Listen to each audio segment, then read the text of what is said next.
yang karunia daripada kita bersama. Telah diberikan kepada kita nikmat iman, telah diberikan kepada kita nikmat Islam, telah diberikan kepada kita panjang umur, sehat walafiat, sehingga tanpa kekurangan sesuatu apapun kita telah dapat menyempurnakan kepada puasa kita sebanyak 10 hari. Dan insyaallah malam ini kita masuk malam yang ke-11. Salam, mari sama-sama kita persembahkan untuk pangkuan Nabi besar Muhammad sallallahu alaihi wasallam dan langsung bawa kita ke alam berhidayah kepada alam tarbiyah yang penuh dengan kerawat. Yang saya hormati Bapak Muslim, Bapak Isi, Ibu Imam, pengurus PKM, hadirin dan hadirat yang saya muliakan. Sebagaimana kita ketahui bahwa bulan Ramadan adalah bulan yang paling agung daripada bulan yang lain, bulan yang paling mulia daripada segala bulan lain, raja daripada segala bulan. Sehingga Rasul berkata dalam sebuah hadis, "Lau kana ummati ma fi Ramadan, fatamannu an takuna sanata umur di anna hasanata fihi mujtamiyatun wa ta'ata maqburatun wa da'awatin mustajabatun wa dunuba maghfuratun wal jannata mustaqatun." Lau kana ummati ma fi Ramadan, seandainya umatku mengetahui akan kelebihan-kelebihan yang terkandung di dalam bulan Ramadan, akan keistimewaan-keistimewaan yang terkandung di dalam bulan suci Ramadan, sungguh umatku bercita-cita dalam satu tahun Ramadan semuanya. Kenapa? Di annam hasanata fihi mujtamiyatun. Pada bulan Ramadan berkumpul semua kebaikan yang ada di bulan lain, berkumpul di bulan suci Ramadan.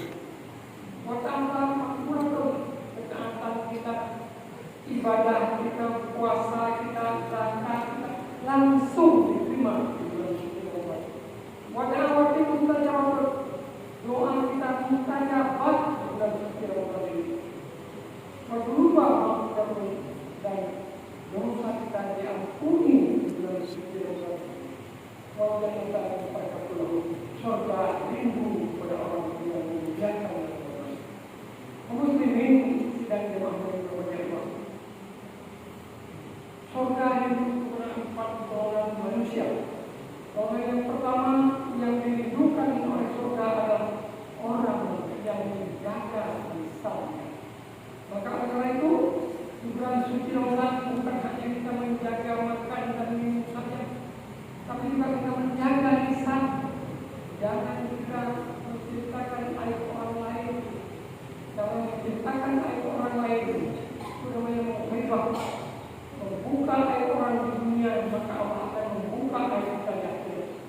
Jangan menfitnah, jangan suka menyakiti hati orang, jangan menangis domba. Orang yang menjaga lisannya, ini orang yang dirindukan oleh surga. Kemudian surga juga merindukan orang yang membaca Al-Quran. Khairukum man ta'allama Al-Quran wa 'allamahu. Sebaik-baik kamu orang yang belajar Al-Quran dan mengajarkan kepada orang lain.